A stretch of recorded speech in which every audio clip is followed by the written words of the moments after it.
Hi guys, just got done watching 2013's House of the Witchdoctor, which stars Bill Mosley, Easterbrook, Alan Kaiser, Kelly Stevens, David Andrew, Nick Bastonis, Emily Bennett, Summer Bills, Gregory Giffard, Steffi Grote, Jonathan Helvley, Howard Mauler, Danny Miller, Susan Mons Bologna, Kelly's Deanne Fong, who was in the Elsa movies, I don't know how to say them properly, and David Willis. And, well, I'd like to go on record as saying this film was quite good. It was funny, it was interesting. And I got to admit, the last part kind of, I don't know, to me it made it go downhill a bit. I was enjoying it all the way up till the big reveal, basically. And that kind of annoyed me a bit. You know, it was still good, but it kind of brought it down in my view. So basically what happens is at the beginning you see a guy running what seems like through the woods. And he's in agony, basically, like he's hurting, he's running, and he basically gets to this point where there's these bagged men. These men with potato sacks on their heads. And then you see Leslie, his girlfriend, wake up. And it turns out that it was a year since he died. Well, she keeps having dreams about this. And you're like, but she wasn't there. It was just him. So why is she having these dreams? Because you can dream about somebody being in agony and everything and dying, but you wouldn't know the exact details, would you? So her and her friends basically decide they want to go up to her parents for a few days. And they drive off, and then you basically meet Buzz and Cliff. Now, Cliff goes home, just gets out of prison and goes to see his mum, who's deeply religious. And she's talking to him, and he goes, I'm going to go out with a friend. And that's when you meet Buzz. So they want to go and they want to get some drugs. Cliff and Buzz want to go and get some drugs so they can get a buzz. Ha ha ha, a buzz. So they basically talk to this bloke, and I've kind of felt like this was funny because it was like, oh, you know, the first bloke to have the drugs is going to be an African American, or that's what it looked like to me. So so they basically end up in this kind of garage of him getting the drugs, and you're sitting there going, they took him to a garage, yet these two men look very unstable. I don't think I'd want to be alone with them. I'd want to be kind of on the edge of the street and flipping the drugs instead of being alone. So basically they end up knocking him out, the drug dealer, and tying him up and raping his girlfriend in front of him. Now I don't agree with rape scenes, but this has to be one of the funniest rape scenes I've ever seen in my life. Not because it's not horrible, but because the way Cliff is like, oh yeah, we're gonna wake up your girlfriend, man. Oh, the boyfriend's not up yet. And when the boyfriend wakes up, he says things like this. Like, oh, the real fun's going to start now. Oh, look at me, I'm inside your girlfriend. Oh, yeah, all this. And it just was making me laugh because you couldn't take it seriously. And then you've got Buzz there going, yeah, that's it, give it to her, like a redneck. Kind of like a redneck kind of character. And I'm guessing he's supposed to be. Because the way he is, you know, the way he kind of acts like, how can I put it? He acts like somebody who, I don't know, it just seems that way. Anyway, so he's there and they basically do it, and then he kills the boyfriend and they go off on their merry way. Now the one thing I liked about Cliff was you got to meet that his mother was a big religious person. And I kind of like that because it comes back later on in the film. So basically the kids are in two of the kids are in a restaurant kind of thing, getting something to eat, I think. And Cliff and Buzz sit next to him and go, oh yeah. And basically Sheriff Gooden comes in and they leave. And Sheriff Gooden goes, oh, you need my help, I'm going to go look for them after 10 minutes talking. Oh, I'm going to go and have a look, don't worry about it, it's going to be okay because I'm going to go and get them right now. And they're like, but they've gone. Go. They've just gone outside. Go. And you felt like going, yeah, go. So they basically leave and they basically go to the mum and dad's with Leslie. Now, Leslie's friends are Regina, Patty, James, and Tom, if I've got that right. And basically, 2 are religious and 2 just want to hump each other's brains out. So there's a sex scene between Regina and James, basically. Not James, sorry. Regina and Tom. Which is quite lengthy. And Patty and James, I think it is, if I'm right. I think I'm right. He's religious, so she wants him to spend time with her, but he says, I can't, because I'm setting myself for marriage. And then a song plays where he says that, goes, he doesn't love me anymore. And you're like, okay. So she's upset because I guess she wants to be touched. She's got that womanly urge. She wants to be felt. She wants to be caressed. She wants to feel someone's lips on her neck, whatever. So she's upset. You're having them doing the normal thing. The parents go away. They're like, whatever you do, don't go in the basement. So as soon as that happens, you think, oh, there's something in the basement. What could be in the basement? Could it be a monster? Could it be a shrine? Could it be a serial killer? Who knows? So then basically the 2 criminals, Cliff and Buzz, they're driving along high on cocaine and all this stuff, and they see that the people that they tormented are in that house. So basically Buzz gets on his knees and starts screaming on the floor, and the nerdy boy lets him in. The nerdy religious boy lets him in. And he gets quite up. He goes, ha ha, gotcha, ha ha, you're stupid, and all this. And you're sitting there going, okay. So he grabs hold of them. They grab hold of him, and he's having a go. And you're sitting there going, okay. So they tie him up. They go into the bedrooms, and the really sporty guy who's like, oh, you know, I can do this and I can do that. Instead of actually doing anything, he just stands there going, don't hurt me, mate, don't hurt me, don't hurt me. And you're like, what about protecting your boy? What about protecting your, what about protecting your girlfriend? She's just rid you for about 20 minutes, giving you probably incredible sex, and you're just gonna let her, and you're just gonna let him take her. I'd be up going, and I'm like, so they all get tied up, and basically Leslie is somewhere else, and they don't realise she's in the place. So through the movie, she hides, she calls the police, and Sheriff Gooden turns up later on in the film, and there's 2 more rape scenes, which I thought was interesting. Was Cliff chooses to rape Patty, and Patty's the mega religious girl of the movie. So you're sitting there thinking, hold on a minute, is this some character development about how he's technically raping his mother in his mind?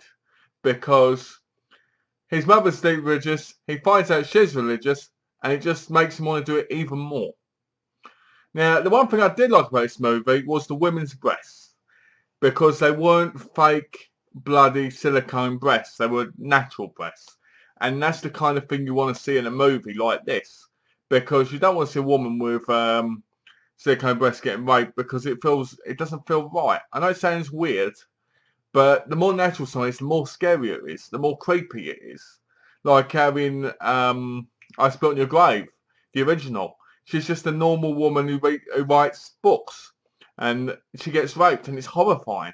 And that's what it's like in this film. So the 2 boys decide basically they want to escape. They want to get untied. So they crawl to the kitchen, and they get a knife, cut themselves off, and basically Tom decides he's going to go and save his girl. So he goes in there and he stabs the bloke in the shoulder. And then he's like, ah, Buzz is like, ah. So basically pulls the knife out. No, he doesn't, sorry. So basically Buzz pulls a knife out and flicks the switchblade, which he flicks, and you see, and he stabs Tom in the neck, and you're like, why didn't Tom do anything? And before Tom dies, he looks at Regina and goes like this. And you're like, yeah, that's your whole bloody acting skill right there. So the other boy, the nerdy religious boy, goes in to save the other girl. He opens the door and Cliff's behind it, right? And basically Cliff walks up behind him from behind the door and he goes like this, Our Father who art in heaven, basically saying the Lord's Prayer because he sees Patty dead. And basically Cliff finishes it off and slits his throat. Now the blood is quite realistic and it's not bad. It's not as much as you'd get if we really slit someone's throat, but it's alright. So Regina hits Buzz with like a lamp and then decides to run off. And I'm like, no, get the knife, stab him in the throat. No, she runs off. So she runs off and she bumps into the two neighbours. Now, I don't remember what their names were, but I know one was played by Deanne Thorne. And Deanne Thorne is the woman who was in the Elsa movies, as I said earlier. So basically, she goes to their place and they drug her. They give her a drink and she passes out, so they drug her. So basically Buzz and Cliff are trying to get hold of Leslie. And she goes into the basement. And they're like, we're going to get you. And the sheriff turns up, Sheriff Gooden. And she talks to him and shuts the door again, goes back downstairs. Well, basically, Cliff stumps a mud hole in him, basically. Gives him a good stamping and he's dead. You don't see it, you just see the stamping going on, like the leg movement, and it's pointed up at him. So, then basically, they're trying to get back in that basement. And all of a sudden, Peter Van Houten and Irene Van Houten, Leslie's mother and father, turn up with men in potato sacks on their heads with pitchforks and stuff. So you're sitting there going, what's this? So you're like, hold on a minute. Are they meant to be it? And then all of a sudden, Leslie comes out looking all demonic with her hair and holding it and going, well, you looking for me? And you're like, is she demonic? Is she possessed? What's going on? So basically they go downstairs, they cut Buzz, they cut Buzz's head off, pour the blood over Leslie because they're trying to summon basically a demonic spirit, the Iwa spirit, into her. And they cut off Cliff's skin, and he says he's like, oh, I'm gonna pull out your eyeballs and skull fuck you and all this stuff. And you're sitting there going, wow. Wow. So you're sitting there watching it and he basically gets killed and nothing happens. And they go, don't worry dear, we'll try again next year. And then after that, it's a real feel-good ending. I really like the ending because she's going away again to college, Leslie. Her friends are dead. And she doesn't care because she brought them there so they could all be killed. But the two criminals basically did it so the people who wanted to do the sacrificial spell thing, they couldn't. So they had to do it with the two criminals. So it failed. Now, there's a bit in it where the dad goes about how he'd like to see a boyfriend. And the mum goes, Irene goes, oh, it'd be quite difficult in this family. And he goes, yeah, like John, no. And it's just so funny because it's like John was her boyfriend who she was dreaming about. Yeah, she was the reason he died in the first place. So then he basically goes, oh, here's your friend Regina on this bag, on this handkerchief. Ha ha ha ha. And they're laughing, they're hugging. She goes off. The mum starts crying a bit. They go into the hallway and they go on about it. They want to spend some quality time together. And then all of a sudden, it turns out that it did work. And the evil spirit took over Regina's dead body. And she goes, I'm here. And you see the red eyes. And then that's the end of the movie. Now, I really, really like the first 50 minutes. I liked Cliff and I liked Buzz. There's something about them that just screams likability. They're horrid, they're disgusting, they're creepy. They're absolute a-holes, they're rapists, they're murderers, but you just like them because they're so funny. It's like watching Beavis and Butthead, but more angry and older. That's what it's like. So I enjoy watching that. And I thought all the actors and actresses did a really great job. Like, the guy who played David Andrew, who played Chef Gooden, he was probably the stiffest person on screen. Okay, I'm going to look. I'll see if I can find them. I'll get my gun out. That's another thing. When she calls him up, he's the only one that turns up. But there is a reason for that. Because at the very end, they say, oh, don't worry, your friends were killed. Tell people your friends were killed in a car crash. Because it's already been sorted out with the police and the authorities. So I'm guessing they're all in on it, I guess. I don't know why, but because I didn't really get into that well. But anyway, yeah, it's a pretty good film. It's not the greatest. It falls apart a bit near the end, but then that's when it gets the most goriest. So it's fun, but I wouldn't rank it high on the list to watch. I'd say give it a watch if you like home invasion, if you like comedy. It's not a comedy, but the two main characters, the evil guys, the criminals, might as well have been comedy people because they were so funny when they were doing stuff. And I mean, a lot of people call it a slasher. I don't call it a slasher at all because I don't see it as a slasher film, to be honest. Even though people say it is at the beginning, I don't see it that way. You know, I see a slasher film when people get killed in slasher ways more than one time at the beginning in the film. You know what I mean?